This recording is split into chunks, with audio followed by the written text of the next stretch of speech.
Kevin, are you here? All right, cool.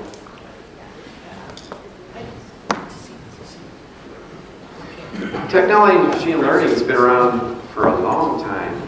Absolutely, yeah, 34 years. Yeah. Judy Saltpeter. Yep, who continues to run our events that we have around the country, and my mentor. She was also my mentor. Great person. So, Robin. So, I thought you could do me one favor and start with, I believe raters are good, I believe people are better. So at CES, we run 2 contests, one called The Last Gadget Standing, where a team of expert judges pick 10 finalists, and then the people vote on them. And we also do the same thing called with apps, and it's called the Mobile App Showdown. Warren, either you can go to it on your machine, or I can go to it, but I can go to mobileappshowdown.com. And I want to show you what happens when people are asked to rate. So there were 10 apps presented, and the only instructions to the contestants are to go for the wow factor, to wow the audience. The only instructions to the audience is pick an app that will change the way we do something and last. It won't just be a flash in the pan. I have it up here. Do you want my machine? Nah, I got it. You got a lot of press. Oh my God. It's incredible. Is it? Just go to mobileappshowdown.com. Yeah. Is it 2 S's? Yeah. I think you typed it in wrong. There. What is it?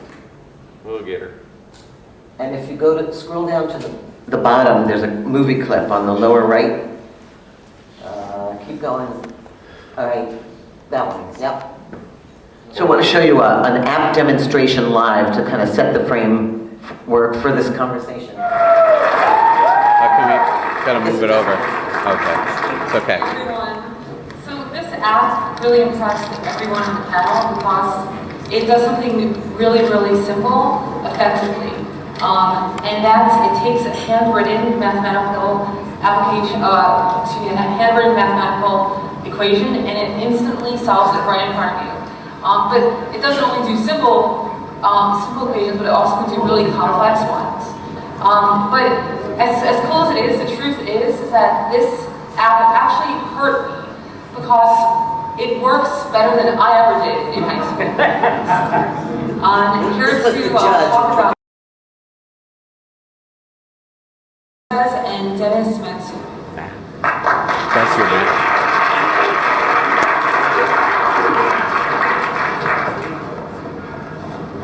Good afternoon, ladies and gentlemen. And, my name is Fernando Red. I'm the Marketing Director of Vision Office, and it's a great pleasure to be here today to present my script calculator.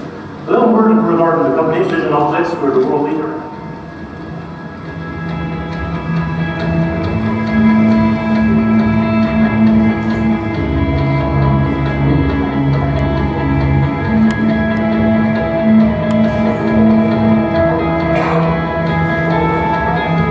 You can all beat this, right? You can do this faster.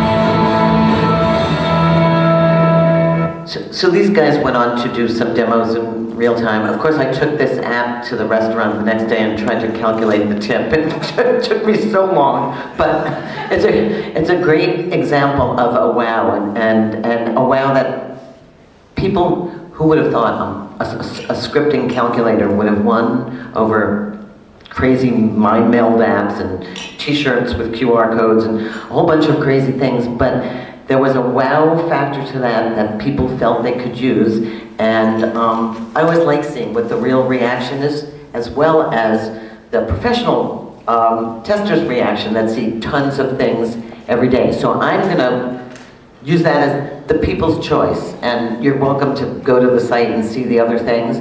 And I think every rater has the responsibility to think like the audience that they serve when they're reviewing something. So I thought we'd go through the panel and sort of ask, A, what goes through your mind? What's the list that you make in your head when you're rating a product? And 2, what are some of the things that you're looking at most seriously for this upcoming season? Start with Chris. Okay, Chris. Is the cordless mic around? Yeah. What goes through your mind, Chris? What goes through my mind, first Oh, I of all, got it. is the when I open up the app, that it's a wow factor, immediate wow, that it grabs my attention, and that it's easy to get into. I think that's one of the biggest things. Working with my students, that we review the apps in the classroom as soon as they come up. The kids will right away, as Warren said before, the home button is very quick. If it doesn't come up right away and have that wow factor, have that easy to get into, and then the follow through once they're into it, can they figure out how to go, how to make the next move? Can they have open-ended? Can they go to wherever they like to go with the app? That it's not a controlled app for them. And it's funny because you have the My Script. As soon as that came up last week in my classroom, I put it on, I handed it to the kids. They were able to figure it out right away. And they just loved it. And that was 5 and 6-year-olds that went, okay, well, you know, if we change 4 plus 8 to 4 times 8, then what do we get? And it's going back and forth, and that's part of our math curriculum. And that's what I also look at, apps that come across. That would look to be something for a teacher direct early on, but then also what other apps can I present the kids that are teacher directed, like a number grid, 100 grid, and then hand it to the kids and let them go off on their own. That it's not just me being in control, it gives the kids control. So do you find your kid raters, is it a unanimous thing? Everybody likes it, or is it some people hate it, some people like it? Is it what, the general? The general is that it's usually a majority like it when we're looking at it. Whether I think it's going to be a 4 or 5-star rating or whether I think it's going to be dust. I look at how the kids interact with it and what their general. I always ask them, so what do you think? What did you like about this? What didn't you like about this? And you can tell the ones that the kids really, and we've said Tokaboka a number of times already, those are the ones that the kids will go back to whenever they have their free choice of when they want to pick and choose some different things. And you can talk to them about what it is that they like. And it goes across all ages too. I mean, that's the other thing I'm looking at. It's not just, I teach kindergarten, but I work with kids from all different grades, and whenever I'm reviewing an app, I want to get the opinion of adults, of parents, of middle school, high school kids. We had another app that Warren and I talked about that's a free app, Flow, and that came across. I put it onto the iPad just to see how some of the kids would interact, and it was amazing. You could, as a teacher, you can look at them and you start to understand how the kids are thinking. And that's what your goal is as a teacher, is to be able to have some tools so that you can look at a child and say, okay, this is their thought process, and I need to tailor my education, my instruction based upon their thought process. And good apps allow me to do that. And Flow was one that my kindergarten kids used, Warren's high school band kids, they were using it on the bus. My son, who's a sophomore in college, I come home one day after school, and there he is sitting with it on his iPhone, playing the same thing. You know, it goes across age groups. So. Thanks. So one last. Okay. So are you the tastemaker for your school's app selections, I think as with, Mr. Appman? well, I think as with working with kids, as you asked the question before, is a majority. I think within a classroom, a teacher is an individual too. And so I try and suggest apps to people, but they have to feel comfortable with it. They have to have, with their curriculum and the materials that go into their classroom, they have to take ownership of it. So I recommend things, and I do training for teachers in schools, but the bottom line is they need to be the ones that feel comfortable with it. I think that as raters, and I want you all to talk, that's the toughest problem, is not just saying it's good or bad, but who is it good for and why. So why don't you pass the mic to Jim, and tell me about rating. Yeah. Well, so at Yogi Play, I set up a rubric to try to structure what we do so that there's some consistency and it's research-based as much as possible. So the basic division is engagement and then learning. So is it going to grab their attention? Is it going to hold their attention? Should they use it? Are there concerns that a parent might have? So it's not just for a 5-year-old, it's also for the whole family. So that's part of how it's, the context, how it's going to be used. And then I think about the structure of the activity. Is it coming from the child and the motivation as well? So is it an open-ended, intrinsic sort of thing, or is it more extrinsic with gamification, with behavioral principles? Both are good in different ways, so I've not taken a stance to say, I think we should only have constructivist learning out there. I try to evaluate if it's done in a way that is, you know, like Picky Teacher, in a very traditional mode, and the finger is wagging. Is it done in a good way? Does it, for example, provide feedback that's immediate and informative? Does it help kids become better learners? There's work, Carol Dweck has done a lot of work about the kind of praise you give kids. So if it's an app that says, you're smart, that gets fewer points than if it's something that helps kids reflect on how they've done what they've done and their strategy. So Carol Dweck, D-W-E-C-K? yeah, right. Wikipedia her, she's good. The Read- growth Dweck. mindset, how you think about your own thinking has a big effect long term on whether you feel empowered to be smarter, as opposed to thinking that you're born with something and then you have to either defend that you're really smarter than you know you really are, or vice versa. So that's the psychology of it. And so, tell us a little bit about ePlay. So do you get 4 stars, or do you get an A+, or is there a schema that you make as a quick study for somebody looking for apps for discovery? Well, on Tuesday I'm going to present some of the details of this, but we have, in the rubric, there's I think 11 criteria altogether. So for the engagement part that I talked about, and then for the learning part, I think the things that I look for that are especially interesting is there a sense of deeper learning? So if you're talking about math, there's nothing wrong with learning to quote 1 through 10, but if you're taking your actual fingers and touching the screen, and you touch with 3 fingers, and the number 3 shows up, and then it's represented in the same way, then that gets points for deeper learning. And the last one I would say was authentic. So is there something in the app that helps kids directly relate what they're learning on screen to the rest of what they do? So some apps do that really well, and some apps can do one of those things very, very well and not do the others, but that still should be rated highly. So the way I look is across this whole different 11 categories, and there's a few that do everything really well, but very few. And how are you dealing with rating aggregators of apps, which I think you're seeing a lot of aggregators now, and I'll ask the rest of you, so sort of channels for kids, if you will. Are you looking at that? Yogi Play doesn't rate those, but I think I mean, in a way, Yogi Play is that, and Common Sense Media is that, and Warren is that, and Smart Tots is that. So there's a big need for it. And You guys are going to rate us, so that's what that is. And then we're going to actually rate you on how you rated us. So it could be really interesting. Yeah. It's First time that's ever been done. Uberos. Because we rate everything, right guys? That's right. If it can't be rated, it's not worth living. Right, Claire? Right. So Claire has a message about rating and rates many products and has seen thousands of products. And I think through it all comes up with a message that resonates well. So hit it. Thanks. Hi, I'm Claire Green with Parents' Choice. We've been around since 1978, and there are really about 4 principles that guide us through what we do.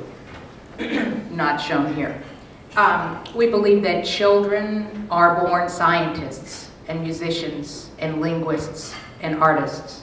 And we believe that whether it's a toy or a magazine, a television show, or an app, that we want those materials to encourage the questions that kids ask naturally, the probing, the thinking, and they do that so well. We want to spotlight materials that do that. We believe that kids learn through play, both inside and outside the classroom. So in essence, we look for products that bridge the classroom and the playroom. It's our responsibility to help children learn to think a little bit differently, to see a little bit differently, to get a new perspective on things, and that can be done by using a crayon of a different color to color the sky. It doesn't, the medium doesn't matter. But that's what we want those products to do, to inform that. And we want ways to help kids think and learn and be creative and grow beyond, not in replacing, but beyond the traditional skills of reading, writing, and arithmetic. And above all, we believe that learning is fun, and we want kids to know that. Thank you. There. Why don't we do it this way? Okay. So I'm going to give you a slightly different question. I was trained by, actually, Bill McCrone, who was the editor of PC Magazine. Then I became the editor. And Bill used to say to me when we tested PCs and graphics boards and SQL servers, he said, if you can't find a difference, get a better microscope. And I would say, hey, Bill, at some point the microscope becomes irrelevant. Who cares whether your PC opens Adobe Photoshop 1/4 of a second faster than it does? And that's a question I think reviewers and raters have to deal with. When does the rating and schema just become ridiculous, and we have to just look at the magic that happens? And so I'd love you, Kevin, to address, you've seen so much and rated so much over the years.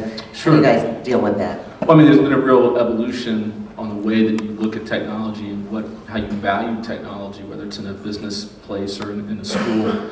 And even when, I guess, I got into the education part of technology in about 2004, and we were still doing speed and feed tests on printers, you know, and how many pieces of paper come out, and then you get a gold star because of that. But from that point to now, and especially on the software side, and when you look at apps, and that just does no one any good to know, you know. You're talking about the one, I mean, I'm learning a lot here this morning in terms of the wow factor and the one push and the one touch. I mean, those are kind of speeds and feeds to a degree. But I think that the way that our reviewers are our readers. We have 100,000 educators, from superintendents down to classroom teachers, who read us every month. And then we have 160,000 people who visit techlearning.com online, and then we have people who come to our events. And we're really just an aggregate of those people who are now reviewing. That's the other thing. We used to actually pay people to review products for us, right? Yes, I remember those Yeah, days. right. And now there's no need for that, really. All you have to do is kind of dip into your channel and see what the most innovative people that we use to make us look smart are reviewing it for us anyway. I mean, that's the Yelp or the Travelocity sort of model of software reviewing. So we just kind of dip into our Twitter feeds, we dip into other things and see what people are saying, like, hey, this is a cool app that I just did. Yeah, no, I think you've hit on something. Reviewing and rating has changed tremendously. The next question to you is, there's this much larger discussion than any single app going on in education about big data. If 1 million kids use an app and get to the same place and don't get any further, what do we learn about the app, the child, the school district, the teacher?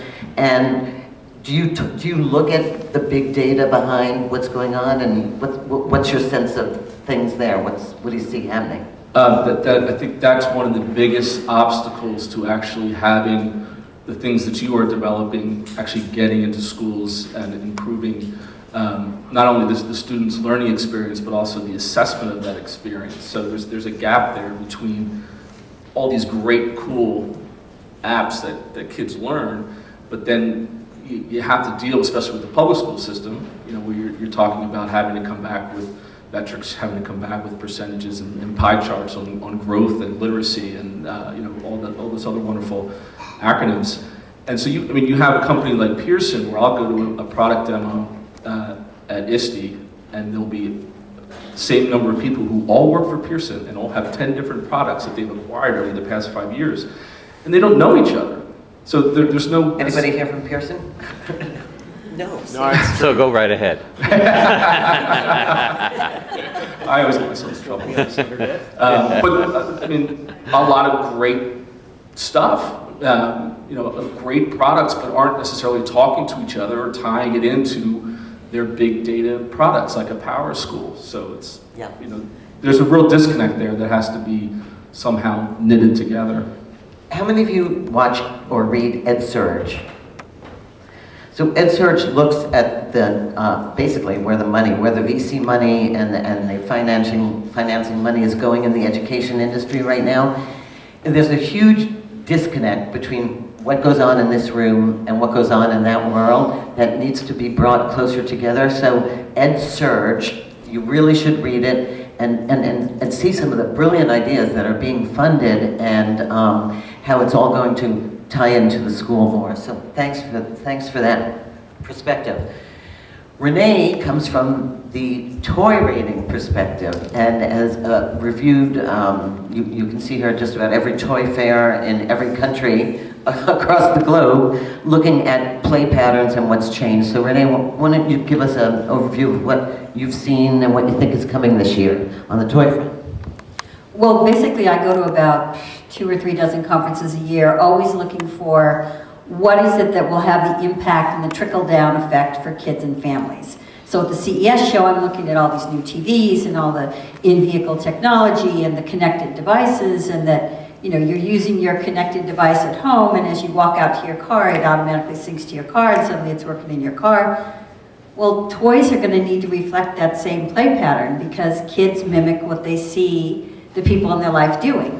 So within 18 months, a lot of kids' toys now are going to have some of that technology in them. They're going to be using flexible glass. They're going to be using all these different things. So I look for, when I rate or review a toy, I have a lot of physical toys in what I do as well. So I'm not just looking at apps. I'm looooking at... She pulls out a bag of tricks. My bag of toys. The LeapPad tablet for kids, the LeapPad 2. This was one of the best-selling toys in the toy industry last year. Again, yes, there were a lot of tablets sold, regular tablets that families use, but there's something about a kid having their very own tablet that they can call their own, that they could then play with, take care of, that what they do want it is theirs. They feel empowered. So I look for toys that are going to empower kids. They're going to help them, challenge them, have them learn something new, have them challenge the other people in their lives, learn something that maybe they don't think the adults know. Teach the adults something about technology they don't know. So this product, has a place. It's age appropriate. The learning on it is age appropriate for kids from, 3 to 9. Yeah, some people may decide to give their kid an iPad instead. But many parents are deciding to give their kids their own device, and for $99, it's very. And what's cool about this one is that it's the learning is appropriate. Kids are if they're at a certain reading level, it rates their reading level and then builds with them. It skill levels right to the child. So that's an example. There were also the Curio tablet, form factor, just like your regular Nook, etc. Renee. Android, What gets in your bag? I don't want to see what's in your bag. Yeah. What criteria? Yeah. You have no idea. Yeah, it's what gets in the bag is things that are going to empower kids, that are going to give them an opportunity to play, that are going to engage other children with them. So it's not just individual learning, but it's how are they going to engage with the world around them? How are they engage with other children? So it's That's good. yeah. I mean, those are part of the things that I look for. What's going to be, and also what's going to be. They're going to be seeing other kids playing with it. They're going to want to play with too to learn. What doesn't get in your bag? What doesn't get in my bag are watch me toys. Stuff that you put on the table, it does something, you watch it once, it's done. Like Dora over there, Elmo. Yeah, a lot of these products that really don't engage a child other than maybe making them laugh for a few minutes, but it's going to end up at the bottom of the toy box, the end of the landfill. Those products don't make it past. What did really well this holiday season?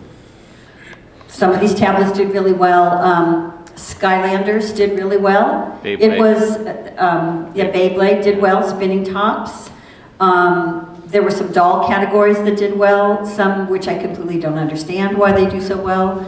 Like Monster High is a very unusual category of products, but the reason why it does well is because it taps into vulnerability. So it taps into intrinsic play patterns, which are okay, I'm a little different than everyone else, but now I can embrace that. I'm different, but I'm vulnerable in a certain way. Somebody else is different and vulnerable in a different way. So it makes life real and authentic. So those are the things that's really going to encourage a child to try something new, keep learning, and have fun. And how many people are here from, I'll call it large toy companies?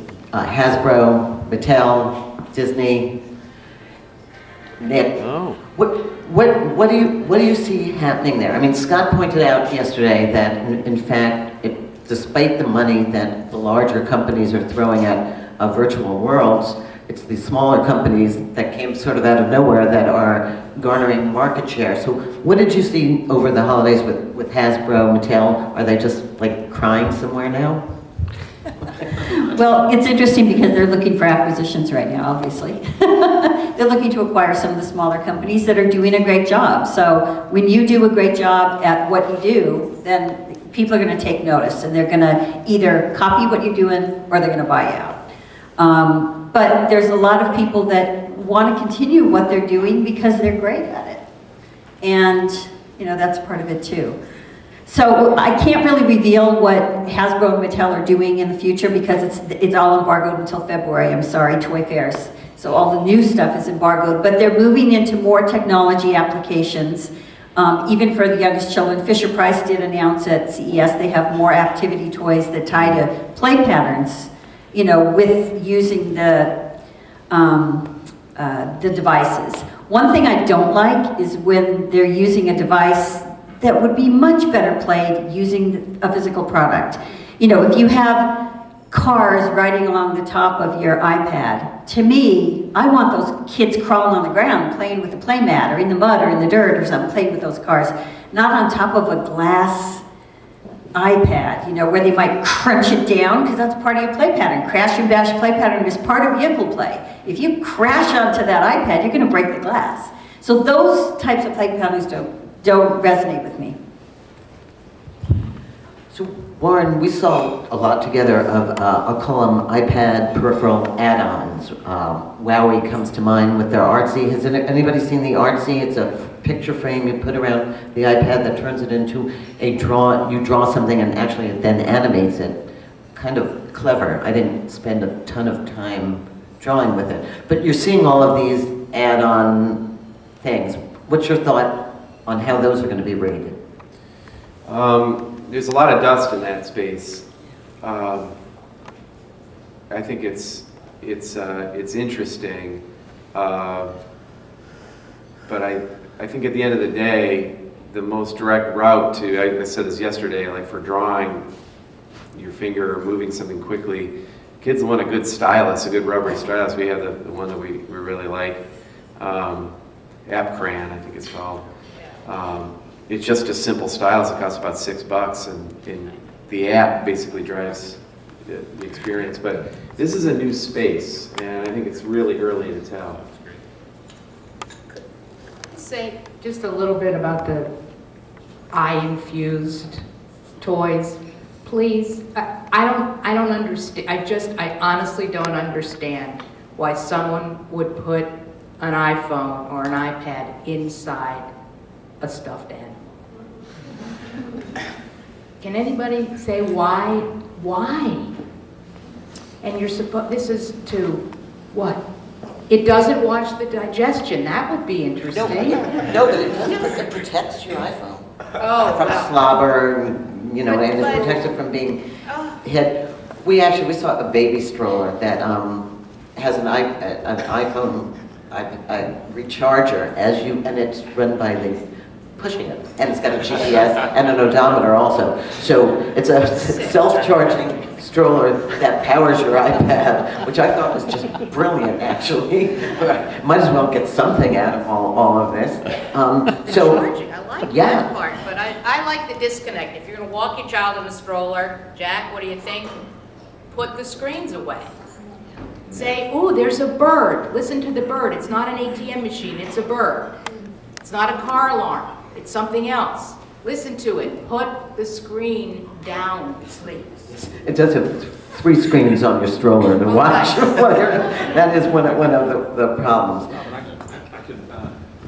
I'll channel some of our writers who never want to put their screens away as an argument to that. And one of them is the app where you can take your iPad outside and say stare at the stars. Right, no, I And when you understand. stare at the stars, Star walk. right? I understand that, but I think that there is a time where you need to pay attention to your Star child walk. on its screen. Star walk, solar Yeah. walk. Yeah. And one thing I want you guys to know is that this whole Duster Magic started because a bunch of editors got together and argued for 3 days, and with good wine, and the conversation was so wonderful, but we don't always agree.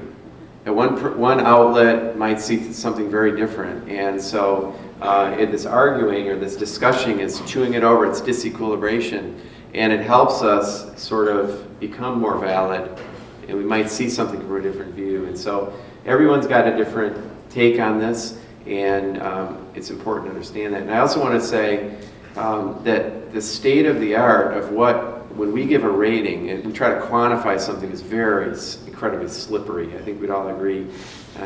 Interactive media product is 3D. You can't really just drop a number on it. It's like dropping an IQ number on a kid. But we've got this backdrop, the reliability and validity. The App Store gives you thousands of ratings. Amazon.com accrues thousands of ratings. I want to be valid. I want CTR to be valid. I don't want to give a 5-star rating to a product that is getting 2 stars in the App Store. Nobody wants to look stupid, right? So you want to be right, whatever that is, but that definition is always changing. So there's external validity and reliability that we always are thinking about. But to Kevin's point, I mean, I think that's what's changed so much about rating, is you now have before you even begin to look at something, you've got crowdsourced by the millions. And I do look at some of these things and I don't know why they gave this just 2 stars. I think it's pretty good. Or I'll read the first 10 reviews and say, this had to be the guy's mother writing these reviews. Because only the mother would love it that much. Yeah, I would say we have gotten rid of the star rating idea. And back in the 90s, with PC Magazine, you had 87.5 or 89.5, and then you got the star because of that. We have abandoned that. And in our review process, just not only for small apps, but for larger scale sort of software integration projects, we'll look at it over the course of months. So it's like, well, and we'll ask them to blog about it. We call it the long review. So speaking of Pearson, we had Pearson put in 80 seats of Success Maker software into a school, and we tracked it over that. And the other element of that was, at the end of the school year, the school had to decide whether they were actually going to buy it or not. And I think that might be the true metric, because you give people free pieces of software to play with and say, yeah, this is pretty cool. And you say, well, it's going to cost you, your student $20 a head. And they say, that's not that cool. So that's kind of a metric I think that we might be able to use in the future, is like, if it's that good, then you're going to have to pony up for it. Yeah, it's affordability is a piece of it too, and what families are going to buy, what are they going to actually buy and put their money down on? That's part of it too. I mean, if it's a great product, really terrific, but it's $100, not that many kids are going to play with it because that price point barrier. So looking at that as a piece. I was just going to respond to your point about the plush. So I wouldn't argue that you should put the technology, the screen in the plush, but you should think of the plush as a medium and think of the screen as a medium and rate them for what they're good for. So a plush has the potential to be a projective kind of medium that, it's a lovey for a 2 or 3 year old. Exactly. So if the screen gets in the way of the other function, then it gets a very low. Says a guy with 2.5-year-olds. Yeah, exactly. But on the other hand, you can do things with the screen around social emotional development that a plush can't. You can do perspective taking, you can do empathy, a different cognitive aspect of it. So you don't want to mix them together and get the worst of both. You want to separate them when they need to be separate. But don't rule out the screen for social emotional. Oh, I agree. I'm separate. That's what I'm talking about. I agree. So, next question. We sat here last year and we had some, or maybe it was the summer, but we had some long, involved conversations about what has the App Store done for you lately? And is discoverability, I mean, I kid around. Is there somebody that you follow, rating reviews, that you believe in more than others? Are you skeptical of just about everything you read that's a review these days? What are the stores doing for you? What I hear from app developers is, yeah, Android's great if you don't want to make money, and the iTunes store is great, but discovery is really hard. And so I'd love to hear a reviewer's perspective on the stores and what you see happening, and what you see happening in terms of aggregated sites that might make some of this easier for everybody. Warren, you want to start? Well, I love the database ability. You can do quick research really quickly on keywords and find stuff. And what I try to do is, I'll go in and look at what Carolyn Flexer has done at DuckDuckMoose. If you type DuckDuckMoose, or if you type, and then I look at other apps that come up or in their category, and I triangulate and say, I don't know who that is, and so I use that. So I always I use the search engines, which is why I got so excited by the Amazon Fire, because I started to find, triangulate and say, oh, there's life in the Android space. And that was Why don't you talk about how that works? I don't know, do people know? Well, Google Play is an important place to go. You should definitely watch it, because there's a tsunami coming of other content, and people who want to break out of iTunes and start to make money. And Michelle Crippinelli talked about this. The number of devices in pockets, you have to remember that, and what are kids, from a kid's view. And we're going to MediaTek. Kids don't all walk in with an iOS device. And there's a lot of people in developing countries. So this is a lot bigger than one market. And so you want to be there. Chris, are you rating the stores at all? I mean, a lot of what I do is, like what Warren said, I go through and I'll search a certain topic and then see what comes up, and then look for what are the related apps that are given to me. And then I'm also, being that I'm working with kids, I'll ask the kids as well, what are you seeing? What are you playing with? And if they give me a topic from that, then I'll use the search engines to see what I can find for apps or for games that would work. So, but we have 1,200 apps that we get coming across. So trying to go through and review each one and look at them, you do need to have kind of fine-tune. And I look at, okay, what am I doing now? What's the subject that we're going to be talking about? What are the kids exposed to? What's their interest at this point? And then the long term, over the course of a year, or course of time with the students that I work with, what is sticking? And then why is that sticking? And then what apps will relate to that? Here's a little dangerous experiment. Aaron? Yeah. I'm going to put you on the spot for a minute. Do you ever read a review about an app before you use it? Or go, take the microphone and tell us how you buy things. A little reality check here. Yeah, Well, if it's a free app, I'll look at a few ratings. I'm more interested in the description. I'm more interested in what the people making it have to say. When I'm going to buy a game, now, I don't really buy games all that often, so I like to do my research. I'll look at reviews, yeah. Yep. And also, if anybody hasn't seen the way Darren presents his apps, with a piece of himself as a part of it, so that you know something about the author. I mean, I laugh about this mobile apps and Last Gadget Standing, but the idea is sort of like the high school play, that these companies should come up and bare their souls and act a little silly and showcase their philosophy as much as their work. And Darren does that incredibly well in his apps, and I think more and more people will be rated on, I'm going to call it storytelling, the story that goes around, that surrounds the app and the product that you're building. And you're even seeing big companies. Thanks. No problem. And hardware, you read, right? You read reviews and then beg for money, right? I think I'm going to throw this out to audience questions. Yeah. Is that a good time to do that? Yep. I want them to rate us. Yeah. Or I can ask the audience. The other thing that we haven't talked about in the rating schema is the whole gamification notion, giving out prizes, giving out badges, giving out rewards, giving out anything to keep a kid's time on their app. Good idea, bad idea, what's working? Somebody talked a little bit last night about parents not opening up progress reports, but they'll open up a picture that their kid has drawn. So what can we do to make the whole gamification thing, which is powerful, score higher on the ratings?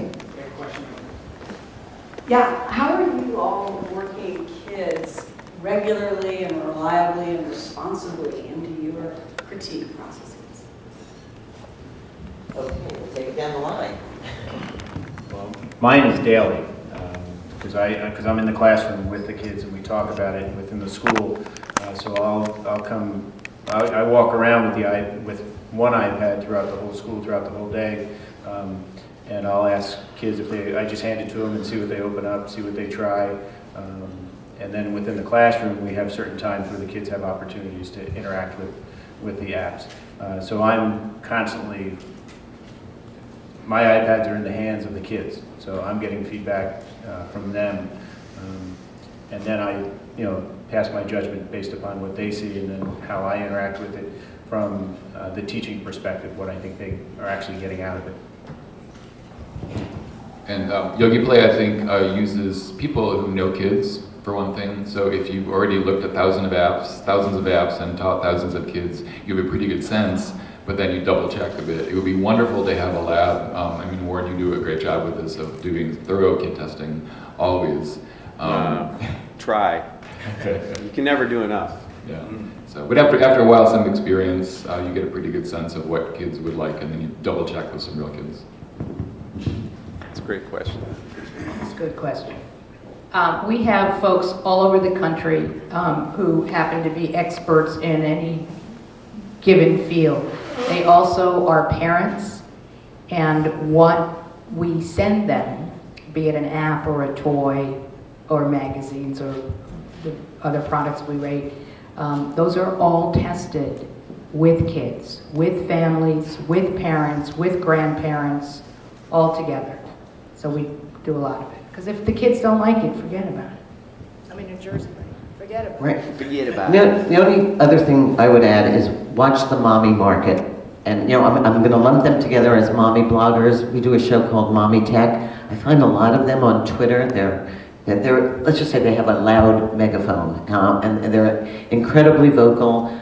They range in talents and capabilities in terms of reviewing, but Moms with Apps, there's some fabulous work going on. My mom's trying to encourage other moms, and they have a loud, big footprint, and if you're interested in feedback, and that feedback going viral, just track the mommy bloggers on Twitter. Sorry, the Moms with Apps has I think it's a self-regulated badge that they use, and they ask developers to check off whether or not there are in-app purchases, whether they're compliant. So take a look at that too. I think they've done is there a Moms with Apps here? That's in your handout packet. Oh, sorry. There's a We did that homework. Yeah. Yeah, Just reinforcing page 12. Very good. We're unfortunately kind of hamstrung when it comes to using student reviewers between policies at school districts, as well as some of the policies we have with their own publication, who owns the rights to this or that. So more often than not, we're getting feedback from the educators saying how their kids responded to it, but we don't have so much of the kids themselves. That being said, I have 3 beta testers at home who do the review for me, and so send your stuff. I rely a lot upon the reviews of companies like Children's Technology Review, and I review a lot of those, and the kid testing. I go to kid testing, I watch kid testing, and then just the mommy bloggers, what they're saying about it, what's happening, and then actually playing with the products myself. So, the trade publications don't have the resource of having their own in-house testing of kids, so we rely a lot on what's happening. So I look for that from other people as well, and just kind of aggregate that, and also look for what are the trends in society, what's happening in storytelling, what's happening in the eco-friendly space, what's happening in technology. And that's why going to a lot of these conferences helps too, because then I get to listen to the experts and hear what they have to say, and then pull that into what I'm doing. I've made a living out of being a good kid. So when I start an app, I play with it. I turn into a kid, or any device. And I try to... Hi Renee, how you doing today?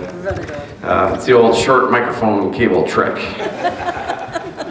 One of my daughter's boyfriend was telling me new ways that the boys are using to put their arms around girls. It's scary. I used to just use the yawn, but the old short microphone. Hello, darling. Earbuds. The kid testing is your white balance for me. I mean, if I'm a camera and you do a white balance, you put things back in perspective. And every day I try to remove bias. Because we all have bias, so I try to strip away. It's like, did you know that big companies can actually make good products? Like, Disney can make great stuff. I mean, awesome stuff. But I have we all have a bias. We want the little guy to succeed or whatever, everything else. But kids are the white balance. So I say, watch children. They will guide you through this whole process. They always do. That's a constant. They're not going to change. And you have to consciously, fortunately, if you're like Jimmy, you live with them, or Kevin, some of the best products have come from people that have children. And Mark was inspired by his son's use of a Nintendo and said, boy, the kids will guide us through this. And so tuning into that, and I think reviewers have to really always understand and stay relevant, because if you don't, you get irrelevant very quickly. Yeah, and I think more and more, actually, there's huge opportunities all over this space, but I can see a YouTube, and you see it where Jimmy has his channel and Susie has her channel. They are the arbiters and the creators of the content. Also, I fully expect Aaron to have his own newsletter of reviews, like tomorrow. So I think there's huge opportunities for people that want to aggregate good sources of information and trustable sources and valid sources. And that's why I think putting a piece of yourself in your work and adding that validity is so important. More questions? We have time for one more? Question? Or comment? That was the other one I was interested in, is sometimes when you see reviews, you kind of go, that reviewer just didn't get it. And I wish I could talk to that reviewer. So maybe here's your chance to talk to the reviewer and ask them, they like to review us, and they always like to say, you can do a better job if you do this and do this. So here's our chance to help them out to do a better job. And so think about things advice you give them of how they maybe can do a better job. But you had a question? Oh yeah, that's off topic now though. You want to answer that one or? Go ahead. No, I have questions. Just building on the trustworthiness, how do you guys feel about what's going on in the App Store, and how much of the app reviews are trustworthy and how much of it is spam? And it seems that may be becoming more and more of a problem. What's your view of that? I love it. I love the people lying in the App Store as a reviewer. I love it. Keep flooding your products with your own reviews, because you decrease the validity of iTunes and Amazon. Keep decreasing it, right, Claire? Because what we offer is validity. That's what we're selling, is our validity. So. But part of digital literacy, to your point, I think, is developing a nose for that. I read our blog comments, and the ones that say, I love what you're doing, and that's where it stops. I pretty much know that, and then I can look at the URL that it comes from, but I can pretty much guarantee that those sort of no content free, even if they sound I'd love to say, love what you're doing over and over, but it does. It devalues the credibility of my site, because everybody can see through that. And that took me a while, I think it took me a while to understand. It's hard to turn them down. But it's so worth it. If the comments, I don't know. Well, I could use 5 more likes. And That's right. We've devalued the like to, beyond silliness. And so I think there will be new systems of trustworthiness that emerge as the old ones get flooded. It's always sad to see because, you know, I thought Facebook and friending and liking really made sense until it became so abused. And as for reviewers, I will say, so when I ran PC Magazine, I said to all my editors, I would say, you have to build a product and bring it to market, or you will not be able to do anything. So I built, Barb remembers, watches. They were, for the election, it was I forget who it was, Kerry and Bush. How quickly and they waved their arms. They had a third arm that waved, and it was called the election watch. And I tied it to a website, and when you bought the watch, and there was no digital anything in this thing. This was a photoshopped arm on a thing that waved, and I had to go talk to China and buy bands and buckles, and had to get an intermediary, and I made packaging, and I made a website so that when you bought a red watch, it showed, and when you bought a blue watch, and then actually Newsweek picked it up, and it did really well as a side project. But to anybody who has ever brought a product to market, a reviewer needs to respect that to the utmost, because it's not just being a great programmer or a marketer. It is a combination of so many things that I think reviewers forget to look at. Just a quick, here we are. Over the table. You're just trying to be close to Claire, aren't you? Here you go. Yeah, I think the marketplaces are not good. You learn that the first 12 reviews are friends and families of the developer. And if you have the time and inclination, you can, you know, think about it in terms of media literacy. But realistically, for parents, that's not going to happen. I mean, that's why there is a place for Warren's work and Common Sense Media and Yogi Play and Kindertown and all of those. I think what would be good to see. And I can make a more informed decision. And so I think we should all, even though it takes time, is put our voices in when we like something and why. So any more advice for the reviewers? Hi, thank you first of all for all the work that you do to review all of our apps. I can't see you, by the way. Right. I have two frustrations with getting reviews in general. The first frustration is that when we get a review, we take it very seriously and immediately begin thinking about changes to our app.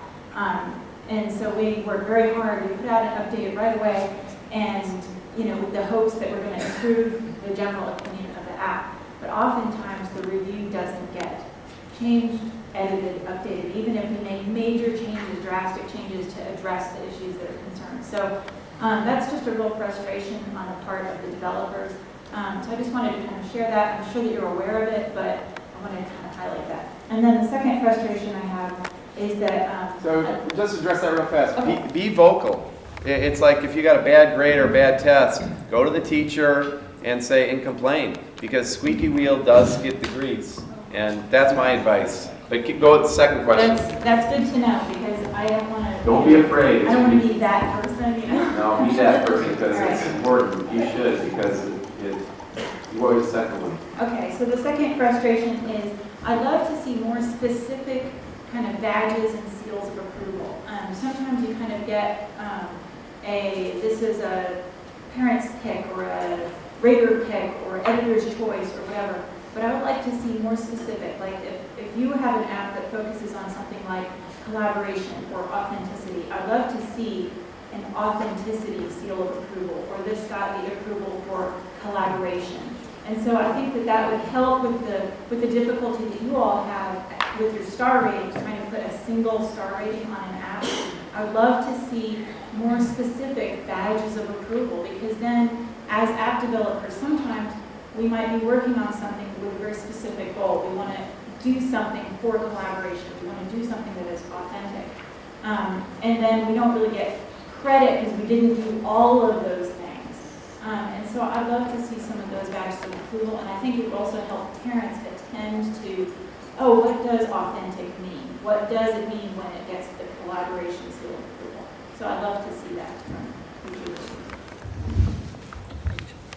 I have to say, you are absolutely right, and it's partly laziness. it's partly laziness and partly that you don't want to make up so many categories that you become irrelevant. We just gave out the Cappy Awards, and I thought about it, and I said, you know, we know this is for the best product, and this is most collaborative, and this is the pioneer, and I said, oh, but that's so many logos to do. We're just going to do the Cappy Award. And I thought about it, and I said, I know this is bad. On the other hand, next year we may change the categories, and so they become, so we sort of have the same discussions, but it's great feedback, and you have the same things. Yes, I just lost my train of thought. But to your point, we at Parents' Choice, are working on something that, I don't have it to show, but called the playability scale. And in essence, it's nutritional labeling for toys and games. And it will call out, not with 5 stars, not with crayons, not with books. But when we get there, it will call out all sorts of different things, just as the nutritional label on food and beverage is doing. Some of this, I think, cooperation, collaboration, I think is much more subjective, although fabulous thing to call out, it really is, but I think that's a much more subjective thing to do. We're trying to do it in as measured a way as possible, and I'm happy to talk about it later. We're kind of Can you talk about common sense and what they're doing? Can you? Oops, we're running out of time. Yeah. Okay. No, go ahead. I just, in all fairness, you know, in all voices. I think the badge for specific areas is a great idea. I think Common Sense, I know, and Yogi Play, and Born in Your Own Way, others struggle with different audiences. So parents as an audience, there are a few parents, and we try to address with our ratings kind of a parent education component. Here's what you might not know about authentic learning or a deeper concept. And as a parent, you might be interested, and that's important. Realistically, it's about 3% of the people.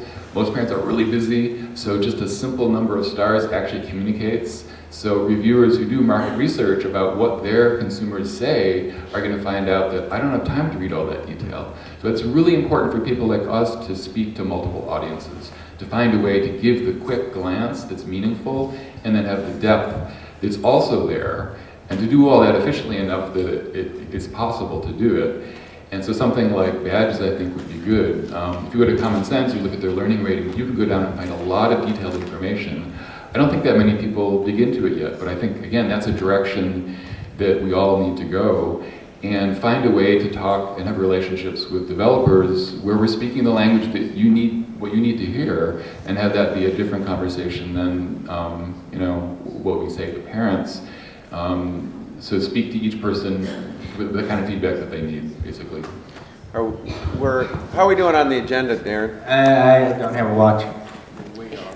All right. I think we're close. Let's start wrapping. Can we get one more? Yep. Over here, and then I think it's more advice. You don't need a response from them, right? Just one response. One of the nice things that counterbalances the bad thing of having all these unprofessional raters in the app stores who might have had a bad day and give you a 1-star review. If they get it completely wrong, you have a way to report your concern to Apple, and if it's factually completely wrong, you either pull the ad or go back to the reviewer and have them change it.